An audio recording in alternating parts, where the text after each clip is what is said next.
Hello everyone, welcome back to my channel. Today we're actually filming outside. It's a beautiful day, might as well get some sunlight. So today we're going to be talking about one of the major aspects of my conversion. It actually comes down to YouTube, believe it or not. I watched a lot of YouTube when I was still Protestant, and many different channels I watched, and people who started to link me channels about Catholicism. One of the major channels that I really enjoyed is Pints with Aquinas with Matt Fradd. Pints with Aquinas is a really, really nice channel. A lot of great information, a lot of great guests. He's a very, very intelligent guy. Thanks to Matt Fradd, I actually became a Catholic. Without Matt Fradd, I probably would not have. Other channels such as Brian Holdsworth really had a major impact with me, Sensus Fidelum, of course. Other different Catholic channels all had major impacts within my conversion.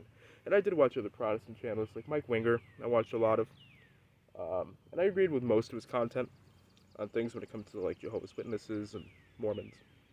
But when it came to things like Catholicism, I could just tell that most of his information was clearly incorrect and coming from a biased perspective. And don't get me wrong, he's a great guy, it seems. But there's another channel, How to Be Christian. He's pretty good. The problem with Catholic YouTube is you can't really rely on it too much. The problem with relying just on YouTube and not on your own personal information, you can lead into some major issues. Some channels have poor catechesis. Some channels are devoted simply to church politics and church drama, and they get most of their money and funding from propagating church drama. Church Militant has that problem, I think. They're decent, don't get me wrong. They've done a lot of good work for the church. But when it comes down to it, most of their content is about church drama and church politics, and I don't think that's good for especially new Catholics to get involved with. It's not a bad channel. Michael Voris does good work. But there's other channels that I'm not really remembering. Catholic Answers has good content.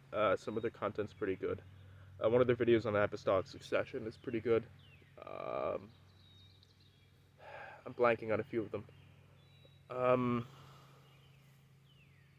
When it comes down to it, like my main recommendation is Pints with Aquinas with Matt Fradd. I would love to meet him someday. He seems pretty good. In terms of like political formation as a Catholic, I also recommend like Matt Walsh, Michael Knowles are pretty good. There's a few others. But YouTube can be a very good tool for evangelization as well as catechesis. People watch YouTube now. They don't really read as much as they used to. We're getting to an age where people don't have the attention span to read. So YouTube and other things like YouTube are a very good way to get information out there to people who need the information. That's a good way that we can earn more converts to the church and bring home people who have gone astray. There are many Catholics who have very poor catechesis, and they don't exactly believe exactly everything they should. Our church is not one based on personal interpretation. Our church is based on dogma and doctrine. So there are things within the church that you have to believe as a Catholic. And many people don't know. They don't know what they're supposed to believe. That leads to a lot of issues. There are a lot of Catholics that don't know about their faith. They don't know about the true presence. They don't know about, dogmas and doctrines that they really need to know about. There are many Catholics that I know that don't go to Mass every week. I used to be one of them. I didn't know any better. But Catholics are required to go to Mass every single week, no matter what. As long as you're not sick, you have to go to Mass unless you get a dispensation from the bishop or your priest.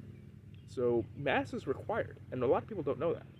But another thing is you can't take Holy Communion in a state of mortal sin. And many people don't know that. They just take the Holy Communion knowingly in a state of mortal sin. That in itself is another sin. Catechesis is very important, and people are missing it because of poor catechism and poor learning. Part of our faith is teaching people about the faith. And that's something we really need to do. Is we need to encourage reading. We need to encourage um, reading the Gospels and reading the Catechism. Catechesis needs to be increased, and people need to be given the knowledge, the power, the knowledge to actually live a true and Catholic life. And I think YouTube, as a general rule, is a very good platform for doing that as long as we don't get banned. The issue with that is censorship, of course. But I think if as long as you make content in a way that avoids censorship, we need to get information out there. I know I'm rambling, but I'm just saying, YouTube is a very important tool, and I don't think a lot of Catholics realize that.